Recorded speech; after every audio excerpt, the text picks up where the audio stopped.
The rain fell in relentless sheets across the suburban landscape of Portland, Oregon, that fateful night in October 2003. Linda Carter stood by the living room window, watching droplets race down the glass as lightning occasionally illuminated the darkness. The grandfather clock in the hallway struck 9, its chimes echoing through the two-story colonial home that she and Mark had purchased just 3 years prior when his engineering firm had promoted him. "I won't be long," Mark had said, keys jingling in his hand as he shrugged on his navy blue raincoat. "Just need to pick up some things for tomorrow's presentation." Linda remembered how she'd nodded without looking away from her book, a best-selling thriller she'd been engrossed in all evening. "Drive safely," she'd said, the words automatic, casual, words she would replay endlessly in the years to come. The sound of the front door closing was the last she ever heard from Mark Carter. By midnight, worry had replaced annoyance. By dawn, panic had set in. Within days, their quiet life in the suburbs had transformed into a nightmare of police reports, search parties, and unanswered questions. Mark's silver Accord was found 2 days later, parked neatly at Vista Point, a scenic overlook above the Columbia River. His wallet sat on the passenger seat, along with his cell phone. Nothing was missing, except Mark himself. "People don't just vanish," Detective Ramirez had told her, his weathered face attempting reassurance, even as his eyes revealed doubt. "We'll find him, Mrs. Carter." But they never did. The case of Mark Carter, 34, became one of the thousands of unsolved disappearances that haunt American families every year. The first Christmas without Mark arrived with cruel indifference to Linda's grief. Their home, once decorated with elaborate light displays and a towering Douglas fir in the front window, remained dark that December. Friends and family tried their best to include her in their celebrations, but their pitying glances only deepened her isolation.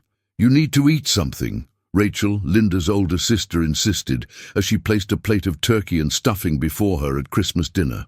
Linda nodded mechanically, pushing food around without tasting it. The new year brought renewed police efforts after a hiker reported finding a man's wristwatch near the Columbia River. Linda rushed to the station, hope fluttering wildly in her chest, only to have it crushed when the watch proved to belong to someone else entirely. "False leads happen," Detective Ramirez explained gently, "but each one helps us eliminate possibilities." Linda nodded, but a part of her wondered if possibilities were being eliminated or simply multiplying into an infinite maze with no exit. Spring came, painting Portland in vibrant greens and pinks that seemed to mock her colorless existence. On what would have been their 8th anniversary in April, Linda visited Vista Point, standing where Mark's car had been found, searching the landscape as if it might finally yield its secrets. "Where are you?" she whispered to the wind. "What happened to you?" Only the distant rush of the Columbia River answered, indifferent to her questions and her pain. As months stretched into a year, theories about Mark's disappearance proliferated among investigators, family members, and the local community. Some were plausible, others bordered on the absurd, and all of them haunted Linda's sleepless nights. The most likely scenario remained suicide, the police psychologist suggested during a case review meeting. "The car at the overlook, the personal items left behind, it fits the pattern." Linda shook her head vehemently. "Mark wasn't depressed. We were happy. He had just been promoted. Sometimes those closest don't see the signs," the psychologist countered gently. Other theories emerged. Perhaps Mark had suffered a traumatic brain injury and was wandering with amnesia. Perhaps he'd been kidnapped by criminals who mistook him for someone else. Perhaps, this one whispered by neighbors who thought Linda couldn't hear, he had simply walked away from his marriage, starting fresh somewhere new with someone else. "People are cruel," Rachel told her over coffee one afternoon, after Linda recounted overhearing such speculation at the grocery store. "They need explanations, even if they have to invent them." The most persistent theory came from Detective Ramirez, who had been investigating a series of disappearances along the I-5 corridor. "There might be a pattern here," he confided to Linda. Men between 30 and 45, professional backgrounds, no obvious connections except geographic proximity. You think Mark was taken by someone who's done this before? Ramirez's expression remained carefully neutral. We're exploring all possibilities. This theory, more than any other, kept Linda awake at night, imagining scenarios too terrible to voice aloud. 18 months after Mark's disappearance, Linda returned to teaching at Lakeside Elementary. Her fourth-grade classroom became both sanctuary and distraction, a place where the constant demands of 28 energetic children left little time for dwelling on unanswerable questions. "Miss Carter, Joey took my pencil again. Miss Carter, can we do science outside today? Miss Carter, I don't feel good." The incessant chorus of needs and questions anchored her to the present in a way nothing else could. For 6 hours each day, she was Ms. Carter, not the woman whose husband had vanished without a trace, not the subject of pitying glances and whispered conversations. At the suggestion of her therapist, Dr. Warner, Linda also joined a support group for families of missing persons. They met Tuesday evenings in a church basement that smelled of coffee and disinfectant, sharing stories that resonated with painful familiarity. "The not knowing is the worst part," said Ellen, whose daughter had disappeared during a spring break trip 5 years earlier. "Sometimes I think if I just knew what happened, even if it's the worst possible news, I could at least begin to heal." Heads nodded around the circle. Linda found herself among the few people in the world who truly understood the peculiar limbo she inhabited. Not quite widowed, not quite married, suspended between grief and hope in a state that had no name. In her darkest moments, Linda still turned to the box she kept in her closet, a collection of Mark's personal items, his favorite sweater, soft from countless wearings, the leather-bound journal he'd used for work notes, the tortoise-shell comb that had sat on their bathroom counter. At night, when sleep eluded her, she would hold these items close, searching for some remnant of his presence, some clue in their familiar textures and fading scents. 5 years after Mark's disappearance, Linda sat across from her lawyer in a downtown office with floor-to-ceiling windows overlooking the Willamette River. Outside, Portland shimmered under rare February sunshine, the city's bridges casting delicate shadows on the water below. "You understand this is a significant legal step," Mr. Hoffman said, sliding the documents toward her.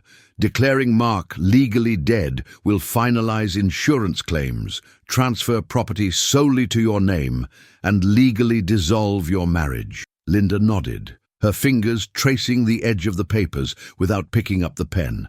"And if he comes back after this? The declaration can be reversed. It happens occasionally, rarely, but it does happen." The lawyer's voice was kind, but pragmatic. "But after 5 years with no contact, no financial activity, no sightings, the court will almost certainly grant the petition." The support group had been divided on the matter. Some members viewed legal death declarations as a betrayal, an abandonment of hope. Others saw them as necessary steps toward rebuilding shattered lives. Linda had listened to both perspectives, weighing them against her own circumstances. Her financial situation had grown precarious. Without access to Mark's accounts or his life insurance, she struggled to maintain their home on a teacher's salary. The practical considerations were compelling, yet something beyond practicality held her back. "Signing these papers feels like giving up on him," she confessed to Rachel that evening. "It's not giving up," Rachel insisted. "It's acknowledging reality so you can move forward. Moving forward doesn't mean forgetting him." A week later, Linda returned to Mr. Hoffman's office and signed the papers, her signature steady despite the tears that blurred her vision. The legal process would take months, but the symbolic threshold had been crossed. She would remain Linda Carter, keeping Mark's surname as a final connection to the man she had lost. But in the eyes of the law, she would soon be a widow rather than a wife. 7 years after Mark's disappearance, Linda sold their colonial home, unable to justify maintaining a space filled with memories and empty rooms. The real estate market had recovered enough that she made a modest profit. which she used as a down payment on a smaller house closer to downtown Portland, a craftsman bungalow with a garden that caught the morning light. "It has good bones," the realtor had said, a phrase that struck Linda as appropriately ambiguous. The house needed work, paint, new fixtures, updated electrical, but the potential was evident in its solid construction and thoughtful design. Like me, Linda thought as she signed the closing documents. In need of renovation, but structurally sound. The process of moving forced Linda to confront the accumulated material of her life with Mark, their wedding china, never used, his collection of engineering texts, the matching recliners they'd purchased for their 10th anniversary just months before he vanished. Some items she donated, others she carefully packed away, and a few she integrated into her new space, transformed by context, repurposed for a different life. The bungalow gradually became home. Linda planted lavender along the front walk, installed bookshelves along the living room wall, and painted the kitchen a soft yellow that reminded her of Italian summers. For the first time in years, she began hosting small gatherings, book club meetings, dinners with colleagues, movie nights with Rachel and her husband. It was at one such gathering that she met Daniel, a math teacher from a neighboring school district. Quiet and thoughtful, with salt and pepper hair and kind eyes behind wire-rimmed glasses, he approached her as the evening was winding down. "I enjoyed your perspective on the book," he said, referring to their discussion of a novel about Antarctic exploration. "You found optimism in a story most people read as a tragedy." Linda smiled, surprised to find the expression came naturally. "I've had some practice looking for hope in difficult circumstances." Their conversation continued on the porch long after other guests had departed. Daniel was a widower. His wife lost to cancer 3 years earlier. They shared the peculiar perspective of those who have witnessed how quickly life can change, how completely plans can be derailed. When he asked if she might like to have coffee sometime, Linda hesitated only briefly before accepting. It wasn't a betrayal, she told herself. It was simply coffee, conversation, human connection. Their first date lasted 4 hours, moving from coffee to lunch to a walk along the river. Their second concluded with a gentle kiss on her front porch. Their third ended with Daniel confessing that he'd told his teenage daughter about the remarkable teacher he'd met. Linda found herself navigating unfamiliar emotional territory, the guilty thrill of new attraction layered over grief that had never fully resolved. Hope tempered by lingering uncertainty. In quiet moments, she still wondered about Mark, still scanned crowds instinctively for his familiar form, still kept his wedding ring in her jewelry box beside her own. "You're allowed to be happy," Dr. Warner reminded her during their monthly session. "Finding joy doesn't dishonor what you lost." Linda was beginning to believe this might be true. October 15th, 2013, began like any other autumn day. Linda woke at 6:30, prepared her usual breakfast of toast and coffee, and graded papers before heading to school. The 10-year anniversary of Mark's disappearance loomed just days away, and she'd taken to keeping busy, filling every moment to avoid the undertow of memories. The day passed in a blur of lessons, faculty meetings, and parent conferences. By the time Linda arrived home, a fine mist had begun to fall, typical Portland weather for mid-October. She kicked off her sensible teaching shoes, heated leftover pasta, and settled on the couch with a glass of wine and the evening news, a ritual that provided background noise to combat the silence of her empty home. Channel 8 was covering developments on a new light rail extension, with reporter Sarah Chen standing downtown near Pioneer Square. "Construction is set to begin next month," Chen was saying, her professional smile unwavering despite the drizzle that had begun to fall. "City officials promise minimal disruption to local businesses, though some owners remain skeptical."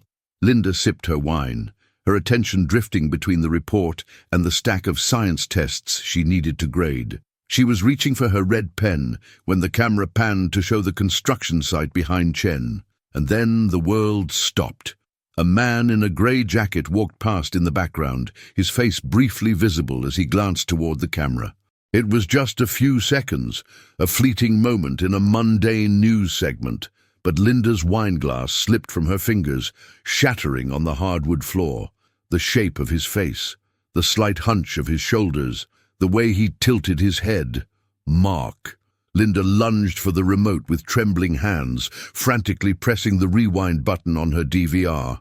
Wine soaked into her socks, glass shards scattered around her feet, but she noticed none of it. Her heart hammered against her ribs as she played the segment again, pausing on the frame where the man's face was most visible. "Oh my God," she whispered, her voice barely audible in the sudden silence of her living room. "Oh my God." The image was grainy, partially obscured by distance and the light rain, but Linda didn't need clarity. She would recognize Mark in any condition, in any context. The slightly crooked nose from a college basketball injury, the distinctive way his left eyebrow arched higher than his right. It was him, older, with touches of grey at his temples and lines that hadn't been there before, but unmistakably Mark. Her hands shook as she took a photo of the frozen screen with her phone. Then another, and another, as if the image might vanish if she didn't capture it multiple times. Linda paced her living room, oblivious to the glass cutting into her feet until she felt the warm wetness of blood. The physical pain barely registered through the storm of emotions, shock, confusion, hope, and a sudden burning anger. 10 years. 10 years of grief and questions and slowly rebuilding a life without him. And there he was, walking down a Portland street as if he'd just stepped out for coffee. "Where have you been?" she whispered to the frozen image. "What happened to you?" Sleep was impossible that night. Linda's mind raced through possibilities, each more confusing than the last. Amnesia, witness protection, had he chosen to leave, been forced to? None of the scenarios aligned with the Mark she had known, devoted, responsible, incapable of such cruelty. By dawn, exhaustion had crystallized into determination. She called in sick to school, then phoned Rachel. "I need you to come over. Now. I found him." Her sister arrived 40 minutes later, still in her pajamas under a hastily thrown-on coat, alarm evident in her expression as Linda ushered her to the television. "Look," Linda commanded, playing the recorded segment. "Look at him, Rachel." Rachel squinted at the screen, her initial skepticism slowly giving way to shock as Linda froze the frame on Mark's face. That can't be. It's him.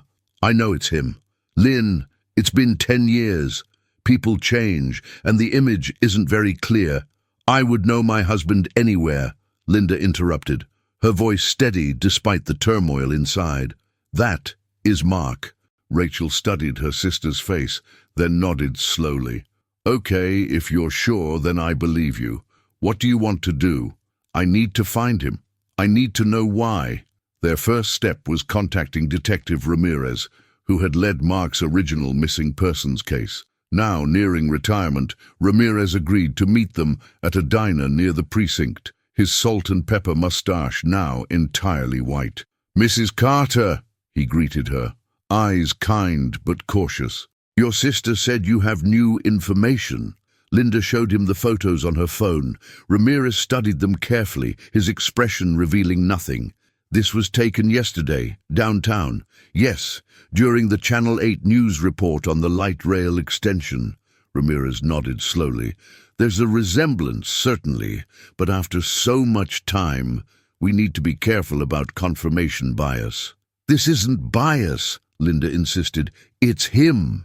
"I'll have our techs enhance the image, see if we can get a clearer look, and I'll check if the construction company has employee records we can access." He hesitated.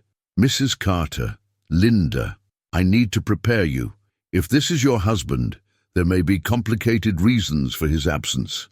I just want the truth, detective, whatever it is." Ramirez moved with surprising efficiency for a man approaching retirement. By afternoon, he had dispatched officers to interview construction personnel and contacted Channel 8 for their raw footage of the broadcast.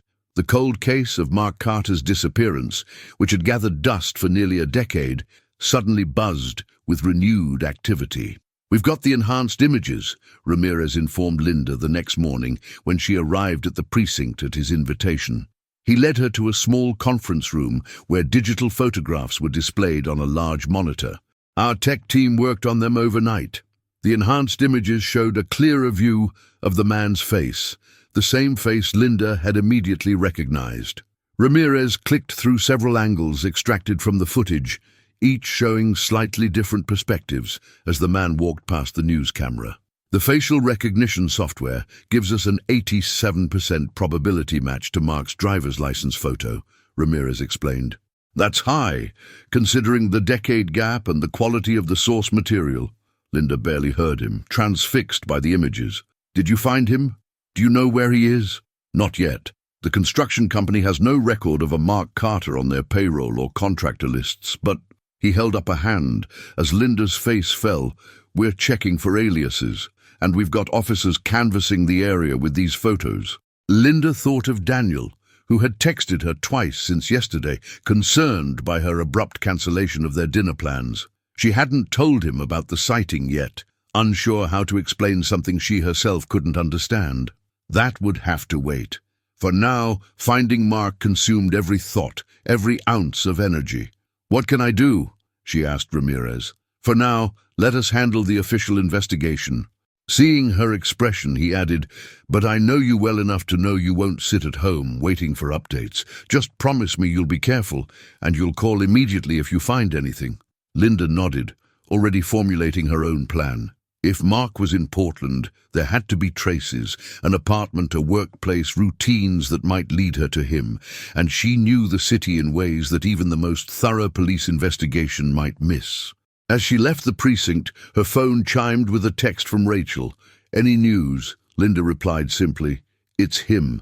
They're looking." 3 dots appeared as Rachel typed her response, then, "Coming over. Don't do anything crazy until I get there." Linda almost smiled at her sister's perception. Rachel knew her too well, knew that 10 years of uncertainty had forged a determination that wouldn't be satisfied with waiting quietly for official channels to work. By the time Rachel arrived at the bungalow, Linda had spread a map of downtown Portland across her dining table, with the construction site circled in red. "I see the 'don't do anything crazy' ship has already sailed," Rachel observed dryly. "I'm just mapping possible routes," Linda explained. "If he was at the construction site, he either works there, lives nearby, or was passing through. We need to establish a radius of probability." Rachel raised an eyebrow. "You've been watching too many detective shows." "I've been waiting 10 years for answers," Linda countered. "I'm not waiting any longer than I have to." While waiting for Ramirez's investigation to progress, Linda couldn't sit idle. The news report had mentioned that construction preparation would continue throughout the week, and she was determined to stake out the area. "This is crazy," Rachel said as they parked near Pioneer Square the next morning. "You can't just sit here all day." "Watch me," Linda replied, eyes scanning the groups of workers gathering near the fenced-off construction zone. And so began her vigil. Day after day, Linda positioned herself strategically, on benches, in coffee shops, anywhere with a clear view of the construction site. She took unpaid leave from school, ignoring concerned calls from her principal. Nothing mattered except finding Mark. Rachel joined her when she could, bringing sandwiches and coffee, insisting Linda take breaks. "You look like you're about to collapse," she chided on the 3rd day, noting the dark circles under her sister's eyes. "I'll sleep when I find him," Linda replied, scanning each face that passed with relentless focus. Ramirez called that afternoon. "We've got something. The enhanced images show a strong resemblance to Mark, enough to reopen the case officially. And we've identified most of the workers in that crew. But there's a complication." "What kind of complication?" "The man you spotted isn't listed as an employee. He might have been a passerby or a day laborer hired unofficially." Linda's heart sank, but her resolve strengthened. "I'll find him myself if I have to." On the 5th day of her vigil, cold rain soaked Portland, reducing visibility and thinning the usual downtown crowds. Linda sat in a cafe across from the construction site, nursing her 3rd cup of coffee. her eyes burning from constant vigilance. "More coffee, ma'am?" the young server asked. "Yes, please," Linda murmured, not looking away from the window, and then she saw him. Mark, or his doppelganger, emerged from a side street carrying what looked like surveying equipment. He wore the same grey jacket from the news footage, now darkened by rain. Linda's coffee cup clattered against its saucer as she stood abruptly, nearly knocking over her chair. "Ma'am, are you okay?" the server called after her, but Linda was already out the door, plunging into the rain without her coat or umbrella. "Mark!" Linda called, her voice nearly lost in the drumming rain and traffic noise. "Mark!" The man didn't turn. He continued walking toward the construction fence, his pace unhurried. Linda broke into a run, dodging pedestrians, her shoes slipping on the wet sidewalk. "Mark Carter!" she shouted, louder this time. 20 feet away. 15. 10. The man finally paused, his back still to her. Linda saw his shoulders tense, saw the slight tilt of his head, that achingly familiar gesture that had first caught her attention in the news footage. "Mark," she said again, close enough now that he couldn't pretend not to hear. "Look at me." Slowly, so slowly it seemed like time itself had thickened around them. The man turned, and Linda found herself staring into the face of her husband. The decade of separation fell away in an instant. Despite the new lines around his eyes, the flecks of grey in his hair, the weathered quality to his skin, it was unmistakably Mark. Her Mark. His eyes widened in shock, then something like resignation settled over his features. "Linda," he said, his voice exactly as she remembered it. "How?" she began, but words failed her. Rain plastered her hair to her face, mingling with tears she hadn't realized she was shedding. "How could you?" Mark glanced around nervously as if looking for escape routes. "You shouldn't be here." "I shouldn't." Disbelief and fury surged through her. "I've been looking for you for 10 years. 10 years of thinking you were dead, or kidnapped, or God knows what else." "I can explain," he said, lowering his voice and stepping closer. "But not here. It's not safe." "Not safe? What are you talking about? What happened to you?" Mark reached for her arm, but Linda jerked away from his touch. He flinched at the rejection, but nodded as if he understood. "Please, Linda. I never meant to hurt you, but there are things you don't know." "Then tell me," she demanded, aware that their confrontation was drawing curious glances from passers-by. Mark looked over his shoulder again, then back at Linda. "Meet me at Forest Park near the Stone Bridge. 8 tonight. I'll tell you everything." He started to turn away. "No!" Linda grabbed his sleeve. "You don't get to walk away again, not after all this time." "Linda, please," Mark whispered, genuine fear flickering in his eyes. "If they see us together, everything falls apart. 8 o'clock. I promise." Before she could respond, he pulled away and disappeared into the crowd of construction workers, leaving Linda standing alone in the rain, shaking with emotion and utterly bewildered. The hours between the confrontation and the arranged meeting stretched like taffy, simultaneously too slow and too fast. Linda returned to her bungalow, soaked and shivering, to find Rachel waiting on her porch with worry etched across her face. "Where have you been? I've been calling for hours," Rachel exclaimed, following Linda inside. "You're drenched. What happened?" "I saw him," Linda said, her voice hollow with shock as she peeled off her wet jacket. "I talked to him." "Rachel, it's really Mark." Rachel's eyes widened. "You actually spoke to him. What did he say? Where has he been all this time?" "He wouldn't tell me. Not there. He said—" Linda sank onto the couch, the full weight of the encounter hitting her. "He said it wasn't safe. He wants to meet tonight at Forest Park." "Not safe? What does that even mean?" Rachel paced the living room. "And you're not seriously considering meeting him alone in a park after dark?" "Of course I am," Linda replied. "I've waited 10 years for answers. This doesn't sound right, Lynn. If he's been hiding all this time, claiming it's not safe, there could be something dangerous going on. You need to tell Ramirez." Linda hesitated. Mark's fear had seemed genuine, but so had his promise to explain everything. "If I tell Ramirez, they might scare Mark off. I might lose my only chance to understand what happened. And if you don't, you might be walking into something dangerous," Rachel countered. At least, let me come with you. They compromised. Linda would call Ramirez after she met with Mark, and Rachel would drive her to Forest Park, waiting in the parking lot while Linda went to the bridge alone. They would establish check-in times, and if Linda missed a check-in, Rachel would call the police immediately. The rest of the afternoon passed in tense preparation. Linda showered, changed into warm clothes, and charged her phone fully. She found herself staring at her reflection in the bathroom mirror, wondering if Mark had recognized her as instantly as she had recognized him. 10 years had changed her too.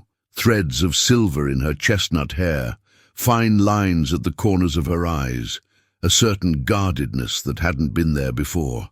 At 6:30, her phone rang, Daniel's name lighting up the screen. Linda stared at it, realizing she'd forgotten to respond to his earlier messages. "Hey," she answered, trying to sound normal. "Linda, is everything okay?" Daniel's concern was evident even through the phone. "I've been worried. I'm sorry for going dark," she said. Something unexpected came up. A family situation. The lie felt awkward on her tongue, but how could she possibly explain the truth? "Is there anything I can do to help?" "Not right now, but thank you." Linda hesitated. "I might be out of touch for a few days while I deal with this." "I didn't want you to worry." "I appreciate the call," Daniel said. "Take whatever time you need. I'll be here when things settle down." The kindness in his voice made Linda's chest tighten. What would this revelation mean for her relationship with Daniel, for the life she'd carefully constructed in Mark's absence? These questions would have to wait. First, she needed the truth. At 7:30, Rachel pulled up in her SUV, expression grim as Linda climbed into the passenger seat. "Last chance to call Ramirez first," she said. Linda shook her head. "After, I promise." As they drove toward Forest Park, darkness settled over Portland, and a light rain began to fall once more. Forest Park stretched like a verdant ribbon along Portland's northwest hills, offering miles of trails that wound through towering Douglas firs and lush undergrowth. The Stone Bridge, a remnant from the park's early development in the 1930s, arched over a small, burbling creek, picturesque by day, eerily isolated after sunset. Linda arrived at 7:45, her nerves wound tight as piano wire. Rachel had insisted on driving her, waiting in the parking lot, despite Linda's assurances. If he was willing to disappear for 10 years, who knows what he's capable of, Rachel had argued. "I'm not letting you meet him alone in the woods after dark." The compromise was that Linda would call every 30 minutes, and Rachel would stay in the car, engine running, ready to contact Ramirez at the first sign of trouble. As Linda followed the beam of her flashlight down the trail, doubt crept in. What if this was all an elaborate setup? What if Mark didn't show? Worse, what if he did, but the explanation was something unbearable, another family, a criminal past, some betrayal she couldn't forgive? The Stone Bridge came into view, its weathered granite silvery in the moonlight. No one was there. Linda checked her watch. 7:55. She seated herself on a bench near the bridge, listening to the gentle sounds of the creek and the distant hooting of an owl. At precisely 8 o'clock, footsteps crunched on the gravel path. Mark emerged from the shadows, wearing the same grey jacket but with a baseball cap pulled low over his eyes. "You came," he said, his voice carrying a note of surprise.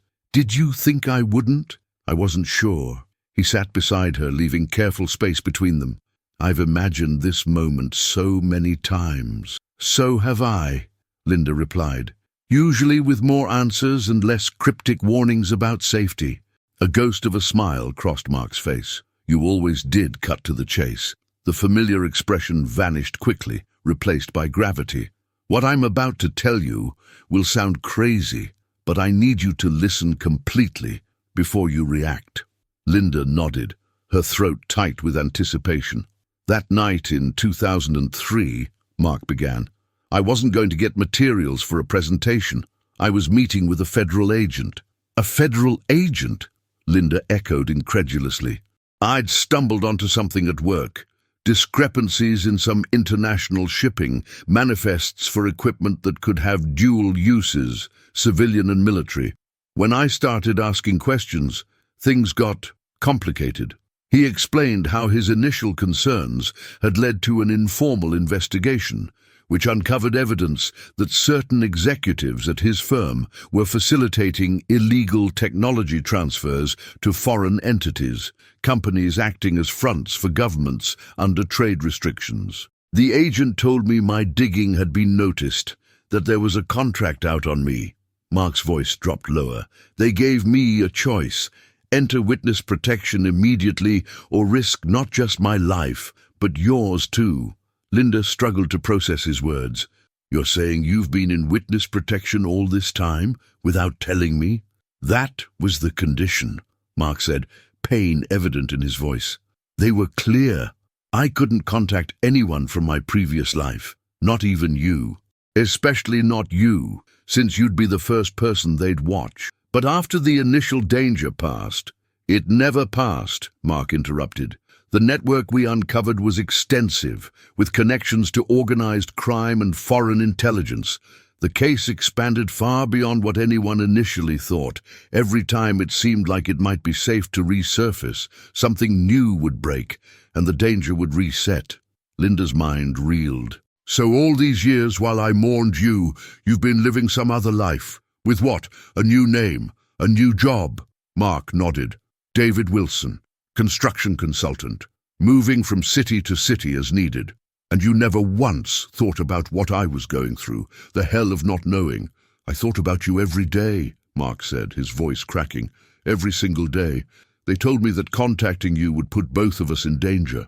That as long as you genuinely believed I was missing or dead, you'd be safe. So why now? Why risk being seen on that news broadcast? Mark's expression darkened. I didn't know I was on camera. That was a mistake. One that could cost us both. Us? Linda questioned sharply. The final phase of the case is happening now. Federal indictments are coming within weeks. I was here to testify before a grand jury. Then I'd be relocated one last time, given a new identity, a fresh start. He hesitated, then added quietly, I was going to try to contact you afterward, when it was finally safe. Linda sat in stunned silence, the creek's gentle babbling providing a surreal soundtrack to Mark's incredible story. Each revelation recalibrated a decade of assumptions, grief, and anger. Why Portland? She finally asked. Of all places, why come back here where you might be recognized? I didn't choose the assignment, Mark explained. The prosecutors needed me to identify certain documents and testify about conversations I witnessed. The evidence is being presented to a grand jury here because this is where the company's main operations were based. And your handlers just— What? Didn't consider that your wife still lived here? Mark shook his head. They knew. They calculated the risk was minimal after so long. Most people in witness protection eventually return to their home regions for brief periods without incident. The average person's ability to recognize someone after years of separation is surprisingly poor. A wry smile touched his lips. They didn't account for you, though. You always saw me more clearly than anyone. The rain had stopped, but droplets still fell from the trees above, occasionally striking Linda's shoulders or the bench between them. She pulled her jacket tighter, feeling a chill that had nothing to do with the October night. I have so many questions, she said. Did you ever try to get a message to me? Some hint that you were alive? Mark's expression grew pained. Once, about 3 years in, I convinced myself I could send something untraceable, a postcard with no return address, just, I'm okay, written on it. My handler intercepted it before it ever reached the mail. They nearly relocated me to Alaska as punishment. And all this time, no one from the government ever thought that maybe I deserved to know, that letting me believe you might be dead was cruel. The U.S. Marshals are single-minded about witness security, Mark replied. Their priority is keeping witnesses alive to testify, not managing emotional fallout. They made it very clear that contacting you would not only put me at risk, but potentially you as well. Linda tried to imagine it, Mark living as David Wilson, building a new identity piece by piece, while she searched forests and riverbanks for traces of him. The contrast was dizzying. What have you been doing all this time? Where have you lived? All over. New Mexico first, then Michigan, Arizona, Washington State. I work as a structural engineering consultant, mostly for commercial construction. The marshals set up the credentials, references, work history. I live simply. Apartments, not houses. No pets, few friends. He glanced at her. No relationships. The unasked question hung between them. Linda felt a stab of guilt thinking of Daniel, then immediately questioned why she should feel guilty at all. Mark had been legally dead for 5 years. She'd grieved, waited, eventually tried to move forward. And now, what happens after you testify? One final relocation, new name, new city. Then the case is closed, and I'm on my own. Mark hesitated, then added softly, Unless what? Unless I have a reason to come back. Their eyes met, and Linda felt the weight of the question he wasn't explicitly asking. Before she could respond, her phone buzzed. Rachel's check-in call. I need to take this, she said, standing and moving a few paces away. It's my sister. You're with Rachel? Mark's expression brightened momentarily. Linda nodded, answering the call. I'm fine. Yes, he's here. I'll explain everything later. Give me 30 more minutes. When she returned to the bench, Mark was staring at the creek, lost in thought. Rachel was always protective of you, he observed. I'm glad that hasn't changed. She's been my rock through all of this, Linda said. One of the only constants. Mark nodded slowly. I want to know everything about your life now, Linda. What you do, who you've become. But I understand if you don't want to share that with me yet. I know I've lost the right to expect anything from you. Linda studied his face, the face she'd dreamed about, searched for, eventually tried to let go of. Behind the new lines and grey hair, she could still see the man she'd married, the man whose absence had reshaped her entire existence. When do you testify? She asked. 3 days from now. The prosecutors are keeping me isolated until then. He grimaced. My handler is probably having a meltdown right now, realizing I slipped away to meet you. And afterward, how long until you have to disappear again? 24 to 48 hours. They'll want to move me quickly once the testimony is complete. Mark met her gaze directly. But there's something they told me recently, something that changes everything. What's that? After the indictments come down, once I've testified, I could request to have you included in the protection program. We could be relocated together, if that's something you would even consider. Linda's breath caught in her throat. The possibility Mark had just outlined was so far beyond anything she'd imagined that she struggled to process it. You're asking me to leave my entire life behind? In 3 days? I know it's an impossible thing to ask, Mark said quietly, especially after everything that's happened. But I had to tell you it was an option. Linda stood, needing movement to manage the surge of emotions. My job, my house, my friends, everything I've built while you were gone. You expect me to just walk away from all of it? No, Mark said. I don't expect anything. I'm just telling you what's possible. And if I said no, if I told you I've made a life here that I don't want to abandon? Pain flashed across Mark's features, but he nodded. Then I'd understand. More than anyone, I know the cost of leaving everything behind. Linda paced along the edge of the creek, thoughts whirling. The practical obstacles alone were staggering. How would she explain her sudden disappearance? What about her students, her mortgage, her family? And then there was Daniel, whose quiet steadiness had begun to heal parts of her she'd thought permanently broken. There's someone, isn't there? Mark asked softly, reading her expression. Someone in your life now. Linda stopped pacing, turning to face him. Yes, it's relatively new, but yes. Mark absorbed this with a small nod. I'm glad. I never wanted you to be alone. The words seemed to cost him, but his voice remained steady. Do you love him? I don't know yet, Linda answered honestly. We're still figuring that out. An owl hooted overhead, the sound emphasizing the strangeness of their conversation. Ex-spouses who were still legally married, strangers who once knew every detail of each other's lives, discussing a future neither had imagined possible until hours ago. I need to tell Detective Ramirez about this, Linda said finally. He reopened your case after I showed him the news footage. Ramirez is still around. Mark seemed surprised. He must be close to retirement by now. He is, but he never completely let go of your case. None of us did. Mark looked away, emotions playing across his face. I'm sorry, Linda. I know those words are inadequate, but I am truly sorry for everything you've endured because of my choices. They weren't really choices, though, were they? Linda said, surprising herself with the realization. Not if lives were at stake, including mine, apparently. There are always choices, Mark replied. I chose to investigate those shipping manifests. I chose to contact the FBI, and yes, I chose to enter witness protection without telling you, because the alternative seemed worse.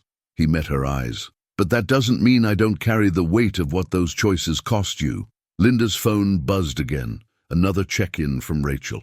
I should go. This is a lot to process. Mark stood, maintaining the careful distance between them. Can I see you again? Before I testify? There's so much more I want to tell you, to ask you. Linda hesitated, then nodded. Tomorrow? Same time, same place. I'll be here, Mark promised. And Linda, whatever you decide about the future, thank you for listening, for giving me the chance to explain. As Linda turned to leave, Mark called after her softly. Be careful what you tell Ramirez. The fewer people who know about this, the safer everyone will be.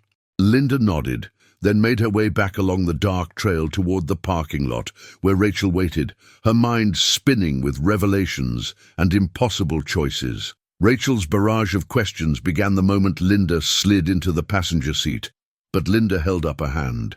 I need a minute, she said, leaning back against the headrest and closing her eyes. The emotional whiplash of the evening had left her drained, her thoughts a jumbled maze of implications and possibilities. Rachel waited, engine idling, until Linda finally opened her eyes and began to explain. The witness protection program, the upcoming testimony, the reason for 10 years of silence. That's actually almost plausible, Rachel said when Linda finished, pulling out of the parking lot. As unbelievable stories go, it has a certain logic. You think I should believe him? Rachel considered this as she navigated the winding road down from Forest Park. I think if he wanted to lie, he could have invented something far less complicated, and it does explain the not safe comments. She glanced sideways at Linda. Did he seem sincere? Yes, Linda admitted. Remorseful. Careful not to pressure me. And the offer to bring you into witness protection. Are you considering it? Linda stared out at the city lights spreading below them as they descended from the hills. I don't know. It feels surreal, like I'm being asked to choose between two different versions of my life. They drove in silence for several minutes, each lost in thought. Finally, Rachel asked the question Linda had been avoiding. What about Daniel? Linda sighed. What about him? We've been dating for a few months. It's hardly the same as a marriage. But it could be, eventually, Rachel pointed out. He cares about you. He's stable, kind, present. All things Mark hasn't been for a decade, regardless of the reason. The observation stung with its accuracy. Daniel was indeed everything Rachel described. A good man who had been nothing but supportive and patient, as Linda cautiously opened her heart again. I need to talk to Ramirez, Linda said, changing the subject. Mark's testimony could be in danger if the wrong people realize he's been in contact with me. Rachel pulled up in front of Linda's bungalow. Whatever you decide, I'm with you. But Lynn, take time to think about what you really want, not just what you think you should want after waiting for so long. Inside her house, Linda called Ramirez, who agreed to meet her first thing in the morning. She prepared for bed mechanically, her mind replaying every word, every expression from her encounter with Mark. Sleep, when it finally came, brought dreams of pursuit, running through endless corridors, searching for someone just out of sight, never quite catching up. Morning arrived with pale October sunlight filtering through her bedroom curtains. Linda dressed carefully for her meeting with Ramirez, opting for a blue sweater that Daniel had once complimented, then immediately questioning why that detail seemed important today.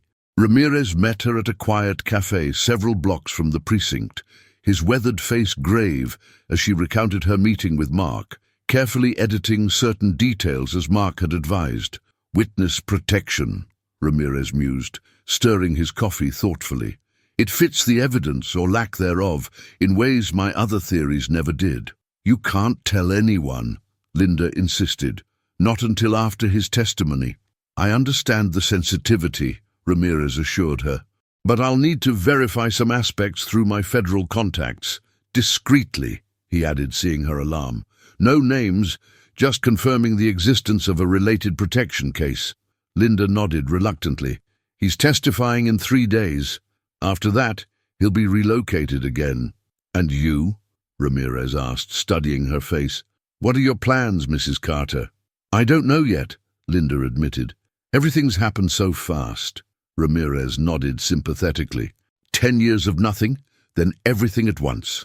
Take it from someone who's seen many missing persons cases. Resolutions are rarely as neat or satisfying as we hope. Even when we find answers, they often lead to more questions. As Linda left the cafe, her phone chimed with a text from Daniel. Thinking of you. Let me know if there's anything I can do to help with your family situation. The simple kindness of the message made her throat tighten. Whatever decision she made would inevitably hurt someone, herself included. Linda spent the afternoon in a state of restless contemplation, alternating between practical considerations and emotional turmoil. She found herself in her garden, mechanically pulling weeds as her mind worked through scenarios and consequences. If she joined Mark in witness protection, she would lose everything familiar: her identity, her career, her home. She would need a cover story for her disappearance, something that wouldn't prompt searches or investigations. She would likely never see Rachel again, or if she did, it would be infrequent and secretive. And yet, the alternative meant losing Mark a second time, knowing he was out there somewhere, living as someone else, forever beyond reach. A knock at her front door startled her from these thoughts. Brushing dirt from her knees, Linda went to answer, expecting Rachel or perhaps Ramirez with updates. Instead, Daniel stood on her porch, holding a small bouquet of dahlias and wearing a concerned expression. "Daniel," she said, surprise evident in her voice. "I wasn't expecting you." "I know, and I'm sorry to drop by unannounced." He shifted uncomfortably. "You sounded so distressed on the phone yesterday, and then your texts were sparse. I was worried." Linda's chest tightened with guilt. In the whirlwind of Mark's reappearance, she'd barely thought about how her behavior must seem to Daniel. "Come in," she said, stepping back to allow him entry. "I'm sorry I've been distant." Daniel followed her into the living room, glancing around as if the space might provide clues to her recent behavior. "These are for you," he said, offering the dahlias. "From my garden. I remembered you admired them last month." Linda accepted the flowers, their vibrant oranges and reds a splash of warmth in her hands. "They're beautiful. Thank you." An awkward silence fell between them, unusual for a relationship that had thus far been characterized by easy conversation and comfortable companionship. "Is there anything I can do?" Daniel finally asked. "You mentioned a family situation." The half-truth she'd offered now felt wholly inadequate. How could she possibly explain what was really happening? That her dead husband wasn't dead at all, that her entire understanding of the past decade had been upended in the span of days. "It's complicated," she said, setting the flowers on the coffee table. "More complicated than I initially realized." Daniel nodded, his expression patient. "Do you want to talk about it? Sometimes an outside perspective helps." Linda almost laughed at the irony. There could hardly be a less outside perspective than that of the man who might be affected most directly by her decision, save for Mark himself. "I'm not sure I can explain it properly right now," she said carefully, "but I promise I will as soon as I can." Daniel studied her face, concern deepening the lines around his eyes. "Linda, you know you can tell me anything, right? Whatever it is, we can face it together." The sincerity in his voice made Linda's eyes sting with unshed tears. This man, who had known her only in her grief and healing, who had never met the person she was before Mark's disappearance, was offering unwavering support without even knowing what he was supporting. "I know," she said softly, and that means more than I can express right now. Daniel reached for her hand, his touch gentle. Just tell me one thing. Are you okay? Really okay? Linda considered the question seriously. Was she okay? Her world had been turned inside out, her past rewritten, her future suddenly a branching path of impossible choices. I'm adjusting, she said finally, to some unexpected news. I need a little time to process everything. Daniel nodded, squeezing her hand before releasing it. I understand. Space and time. Just let me know what you need. As he stood to leave, Linda felt a pang of something that might have been regret, or gratitude, or both intertwined. Daniel, she called as he reached the door. Thank you for being exactly who you are. His smile was tinged with confusion, but he nodded. Always. After he left, Linda placed the dahlias in a vase, their bright colors a visual reminder of the present life she'd built, even as her thoughts returned inexorably to the past and to the decision that would shape her future. As 8 o'clock approached, Linda found herself once again at Forest Park, this time without Rachel waiting in the parking lot. She'd insisted on coming alone, needing the clarity that only solitude could provide before facing Mark again. The stone bridge emerged from the gathering darkness, and with it Mark's silhouette, already waiting, hands in his pockets, gaze fixed on the creek below. "You're early," Linda observed, announcing her presence. Mark turned, a small smile lifting the corner of his mouth. "Some habits never change. I was always the one checking my watch while you were still looking for your keys." The casual reference to their shared past created a momentary bridge across the decade that separated them, familiar and poignant. "I spoke to Ramirez," Linda said, joining Mark on the bench. "He believes your story. He's going to verify some details through federal contacts, but discreetly." Mark nodded, though tension remained visible in his shoulders. "The fewer people who know, the better. Not just for me, but for you too." "That's what I wanted to ask you about," Linda said. "This danger, how real is it really? After all this time?" Mark's expression grew somber. "The organization we uncovered has extensive reach. They've shown they're willing to eliminate witnesses, informants, even family members. One of the agents assigned to the early phases of the case was killed in what was made to look like a hunting accident. A key witness who refused protection was found in the Willamette River." He looked directly at Linda. "So yes, the danger is real, which is why I need you to understand exactly what you'd be giving up if you decided to come with me." "Tell me," Linda said. "Everything," Mark replied simply. "Your name, your history, your career as it exists now. Contact with friends, colleagues, even Rachel would be extremely limited and monitored. We'd be relocated somewhere neither of us has connections. Probably a mid-sized city where we wouldn't stand out but wouldn't be too isolated either. And we'd be Linda and Mark Carter again?" Mark shook his head. "New identities entirely. The marshals would create backgrounds, documentation, employment history. We'd need to learn those new identities completely, live them convincingly." Linda tried to imagine it, answering to a different name, creating a fabricated past, carefully editing every anecdote and memory to fit a life she hadn't actually lived. "What about children?" she asked suddenly. "Would we be allowed to have children? Would they have to lie about their own family history?" The question clearly caught Mark off guard. "I don't know. I've never asked. I assume it's possible but complicated. The children would need to be incorporated into the created background." They sat in silence for a moment, the creek's gentle murmur filling the space between words. "There's something else," Linda said finally. "Something I haven't told you."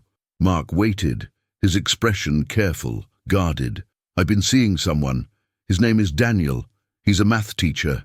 Linda watched Mark's face for a reaction. "He came by today, worried about me. He brought flowers from his garden." Mark absorbed this information with a small nod, his eyes briefly closing. "He sounds like a good man." "He is. Do you love him?" Linda considered the question, wanting to be honest with both Mark and herself. "I care about him deeply. We connect in ways that are meaningful. If none of this had happened, I think eventually yes, I might have loved him fully. And now everything is complicated in ways I couldn't have imagined 3 days ago. Mark looked down at his hands. I have no right to disrupt the life you've built, Linda. No right to ask you to throw away a chance at happiness with someone who's been there for you when I couldn't be.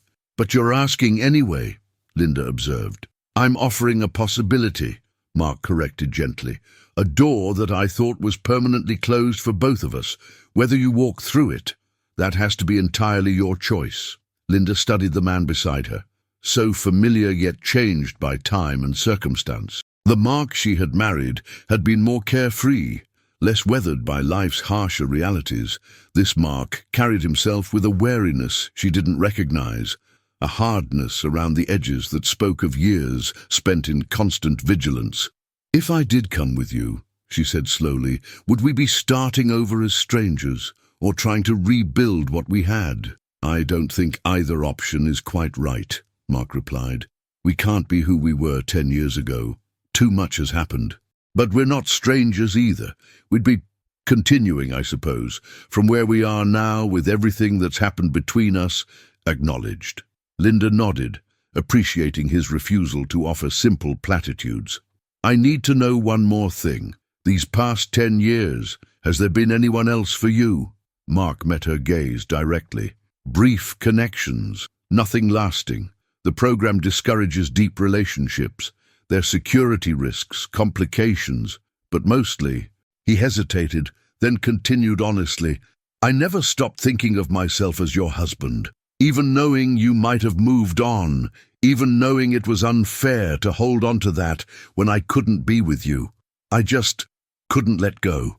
His words stirred something deep within Linda, recognition of a truth she had also lived. Despite declaring Mark legally dead, despite tentative steps toward a new relationship, a part of her had remained connected to him, tethered across time and distance. I need to think, she said finally. Really think, not just react. This isn't just about you and me anymore. There are other people who will be hurt by whatever I decide. I understand, Mark said. You have until after my testimony. After that, things will move quickly. As Linda stood to leave, Mark reached for her hand, the first time he had initiated contact since their reunion. His touch was warm, familiar yet new, sending an unexpected current through her. Whatever you decide, he said softly, know that seeing you again, having the chance to explain, it's more than I ever thought I'd have. If this is all we get, it's already a gift. Linda squeezed his hand briefly before letting go. Tomorrow night, same time. I'll have my answer then. Linda called in sick to school again, unable to focus on teaching while her personal life hung in such precarious balance. Instead, she drove to the coast, needing the vast perspective of the Pacific Ocean to clear her thoughts. The beach was nearly deserted on this October weekday. Just a few bundled figures, walking distant shorelines and seagulls wheeling overhead. Linda removed her shoes, letting the cold sand ground her as she walked along the water's edge, waves occasionally rushing over her feet with bracing chill. Here, with only the rhythmic crash of surf and cry of gulls for company, Linda finally allowed herself to consider each possibility fully, without interruption. If she chose to join Mark in witness protection, she would be choosing a life of new beginnings in an unknown place, with a man who was simultaneously deeply familiar and a stranger. She would be abandoning the identity she had painstakingly rebuilt after his disappearance, the career she loved, the friendships she valued. She would be hurting Daniel, who deserved far better than a hasty, unexplained departure. If she chose to stay, she would be watching Mark disappear a second time, this time with the full awareness of where he was going, yet still unable to reach him. She would be choosing the known over the unknown, security over adventure, present connections over past bonds. Neither choice was without pain. Neither was without sacrifice. As the afternoon sun began its descent toward the horizon, Linda found herself remembering something her grandmother had once told her. The hardest choices are hard, because either option could be right. It's not about finding the perfect answer. It's about deciding which imperfect answer you can live with. Linda sat on a driftwood log, watching the sun paint the ocean in golds and oranges. What could she live with? What would she regret most deeply when looking back on this moment years from now? By the time darkness fell, Linda had her answer, not with absolute certainty, but with enough clarity to move forward. She drove back to Portland with a strange calm, the decision no longer looming, but made, for better or worse. That evening she invited Rachel over, knowing she needed to share her choice with someone before meeting Mark. "I've decided," she said simply when Rachel arrived, the sisters seated at Linda's kitchen table with mugs of tea between them. Rachel studied her face. "And," Linda took a deep breath, "I'm staying." Rachel's expression showed surprise, then something like relief, though she quickly schooled her features to neutrality. "Are you sure?" "As sure as I can be," Linda replied. "Leaving with Mark would mean running forever, building a life on fabrications. I've spent 10 years putting myself back together. I can't dismantle everything I've become, everything I've built." "Have you told him yet?" Linda shook her head. "Tonight." Rachel reached across the table, squeezing her sister's hand. "For what it's worth, I think you're making the right choice. Not the easy one, but the right one." "It doesn't feel right," Linda admitted. "It just feels necessary." Later, as 8 o'clock approached, Linda drove to Forest Park one final time, her heart heavy with the weight of the decision she carried. The stone bridge was barely visible in the darkness, but Mark's figure was immediately recognizable, waiting where they had met twice before. "You came," he said as she approached, relief evident in his voice. "I said I would," Linda replied, taking her place beside him on the bench. For a moment they sat in silence, the creek's soft music filling the space between them. "I've been thinking about what you said yesterday," Mark began, "about whether we'd be starting over or continuing. And I realized there's a third option I hadn't considered." "What's that?" "That these meetings, these conversations might be our ending, the closure neither of us got 10 years ago." Linda's breath caught, the words so closely aligned with her own conclusion that it felt like he had somehow read her thoughts. "Mark, you're not coming with me," he said softly. Not a question, but a gentle acknowledgement. Linda shook her head, tears filling her eyes. "I can't. I want to believe I could, that love conquers all, that we could rebuild something real from all this brokenness. But I'm not the same person who waited for you all those years. I've changed. I've had to." Mark nodded, pain visible in his eyes, but acceptance too. "I understand. I think I knew, even as I offered the possibility. It was unfair to ask you to throw away everything you've built." "It wasn't unfair to ask," Linda said.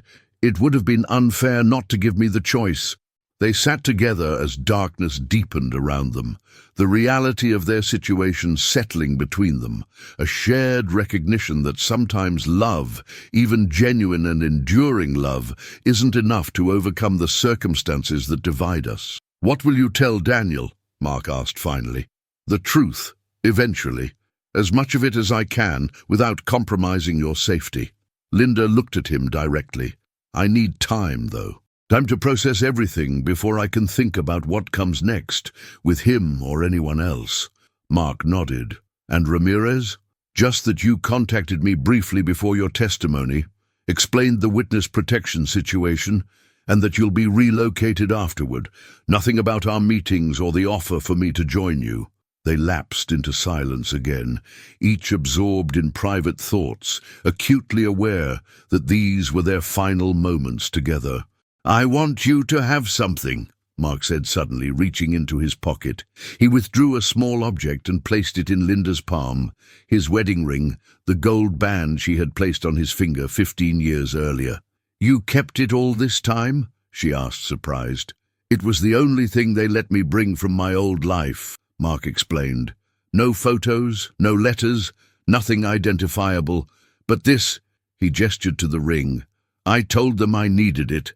To remember who I really was beneath all the false identities." Linda closed her fingers around the ring, feeling its weight, the tangible proof that their marriage had been real, that the love they had shared had existed beyond memory or doubt. "Thank you," she whispered, "for finding a way to tell me the truth, even if it's goodbye." "It's not goodbye," Mark said, his voice thick with emotion. "It's just until we meet again." Linda looked at him questioningly.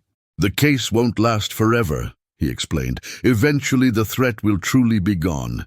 It might be years, but someday I'll be able to reclaim some version of my real identity. And when that day comes, if you want to know, I'll find a way to let you know." "I'd like that," Linda said, realizing she meant it. Not as a promise of reunion, but as a final resolution to a story that had shaped both their lives so profoundly. As their time drew to a close, Linda did something she hadn't planned. She leaned forward and gently kissed Mark's cheek, a gesture of farewell that acknowledged what had been without promising what could not be. "Be safe," she whispered. "Be well." Mark nodded, emotion making words difficult. "You too, Linda. Always." They parted without further promises or prolonged goodbyes, each understanding that extending the moment would only make it more painful. Linda walked back along the dark trail toward her car, tears flowing freely now, but with a strange sense of peace beneath the sadness, the certainty that comes from making a difficult choice for the right reasons. Behind her, Mark remained on the bench, a solitary figure soon to vanish into yet another new identity, carrying memories of Portland, of Linda, of a life interrupted but not erased. 3 days later, Linda sat in her living room, television tuned to the local news. The lead story featured the indictment of 12 executives from 3 different technology companies on charges of illegal export of restricted technologies and racketeering. Federal prosecutors announced the indictments following testimony before a grand jury, the reporter stated. The investigation, spanning nearly a decade, uncovered what authorities describe as a sophisticated network facilitating transfers of dual-use technologies to restricted entities overseas. No mention of witnesses, no mention of Mark Carter or David Wilson, just the clinical language of justice being set in motion, with no acknowledgement of the personal cost behind those legal proceedings. Linda's phone rang. Ramirez. "It's done," he said without preamble. "Testimony complete. Witness secured. They're moving him today." "Thank you for letting me know," Linda replied, her voice steady despite the finality those words represented.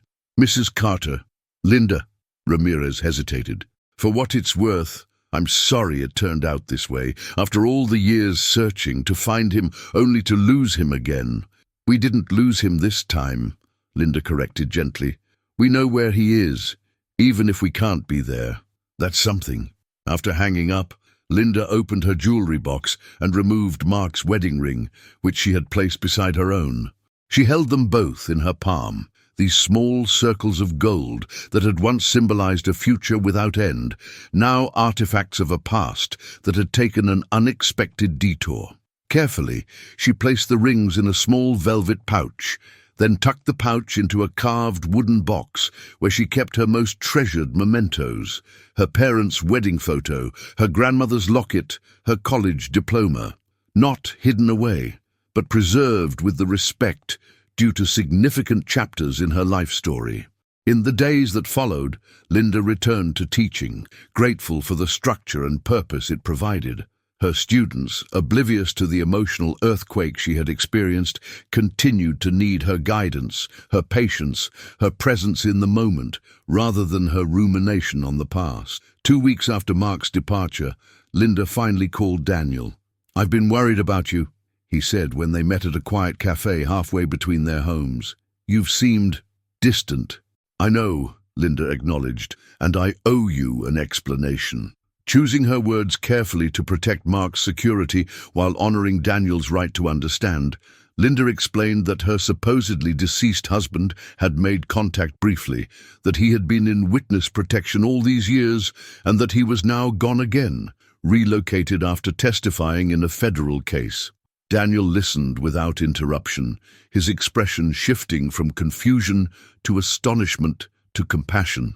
"That's incredible," he said when she finished. "Like something from a film, not real life." "It doesn't feel entirely real to me either," Linda admitted.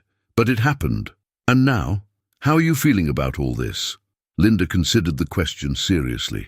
Processing, relieved to finally know the truth, sad that circumstances prevent, well, any real resolution, but also clearer about my own path forward. And does that path include me? Daniel asked, his voice careful, without pressure. Linda reached across the table, taking his hand. I hope it might, but I need time, Daniel. This has shifted everything in ways I'm still understanding. Time I can give, he said, squeezing her hand gently, and whatever else you need. The simple kindness of his response confirmed for Linda that she had made the right choice. Not because Daniel was perfect or because their relationship was guaranteed success, but because she was choosing to move forward rather than backward, to build rather than reconstruct. On a warm Saturday in late May, Linda received an unexpected delivery, a small package with no return address, postmarked from Minneapolis.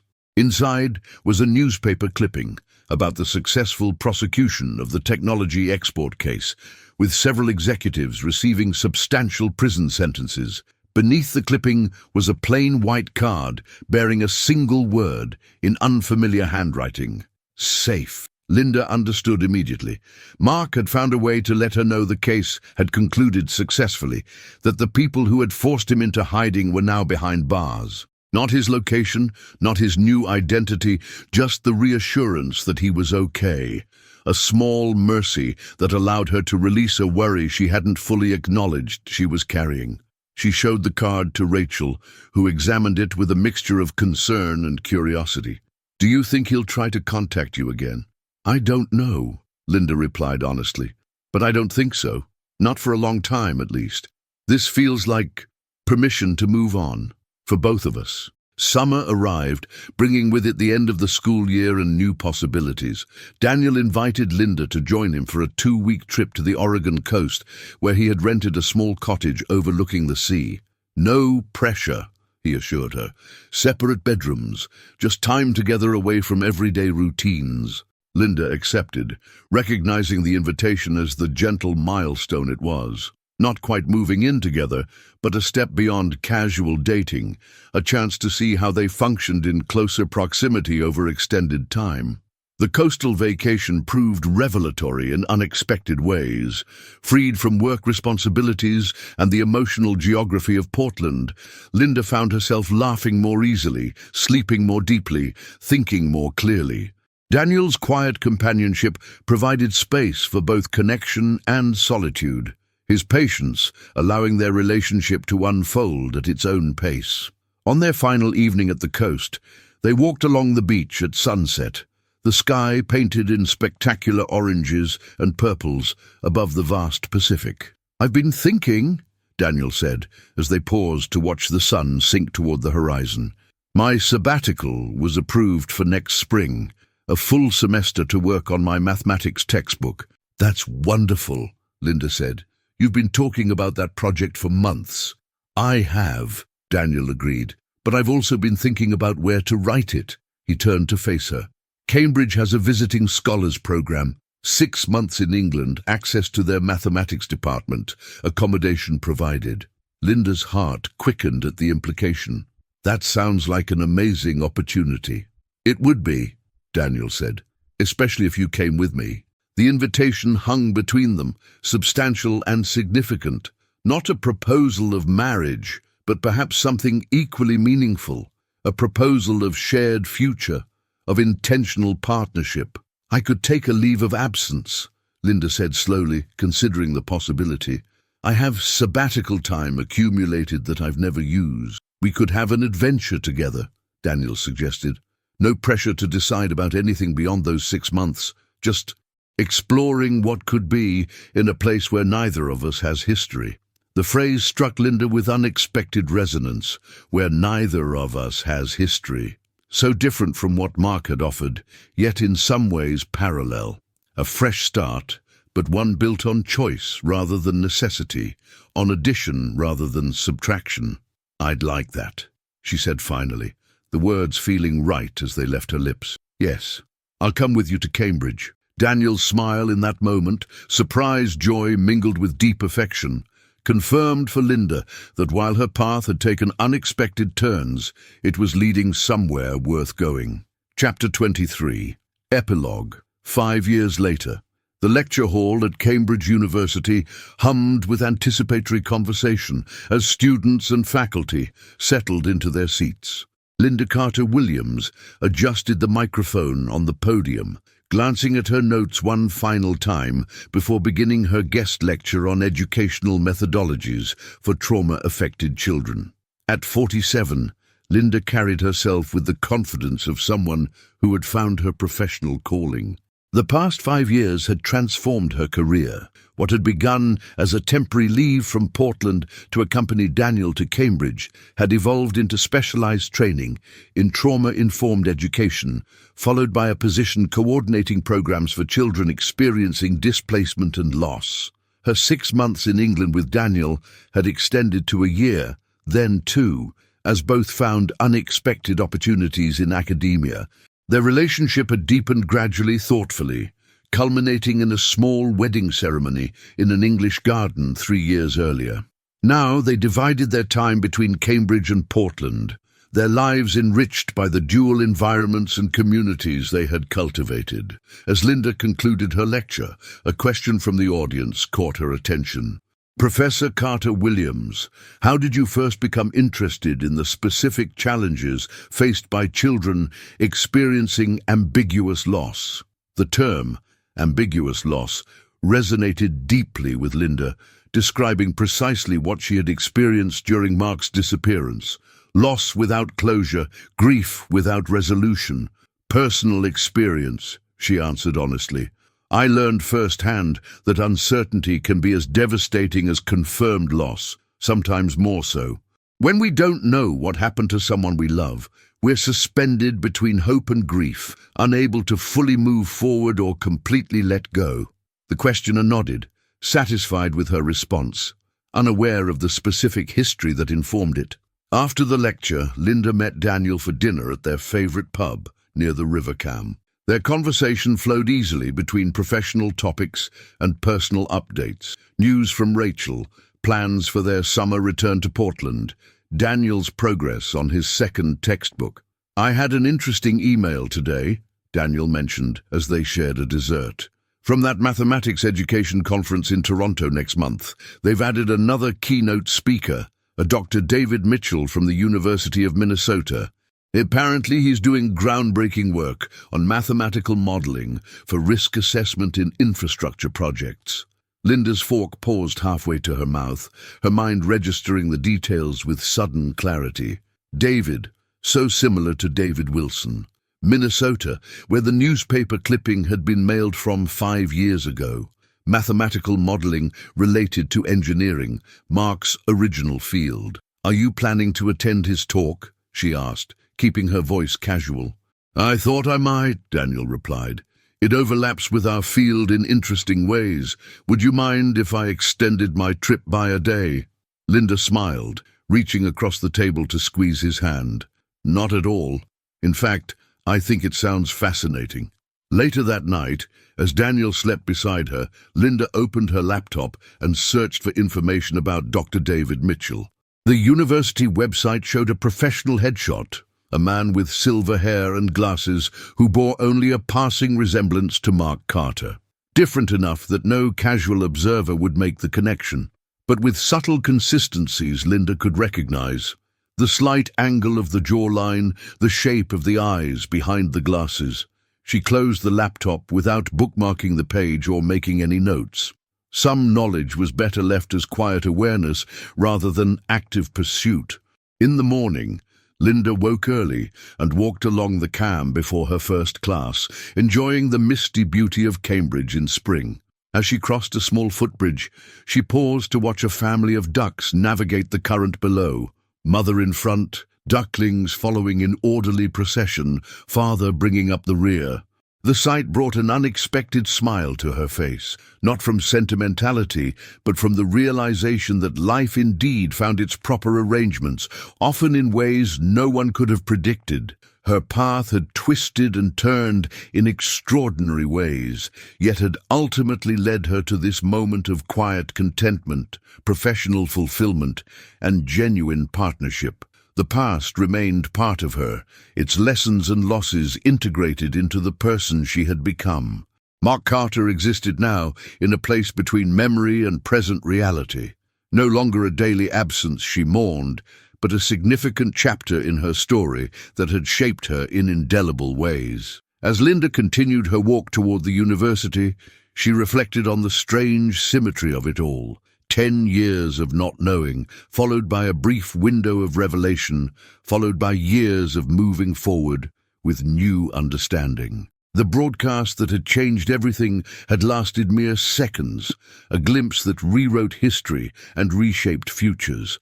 Life, she had learned, could change direction in an instant, through chance sightings, fateful decisions, unexpected returns, or quiet departures.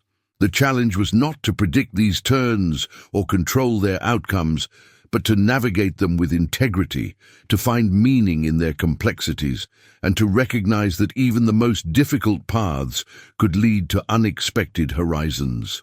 With this thought, Linda quickened her pace, ready for the day ahead and whatever glimpses of possibility it might contain.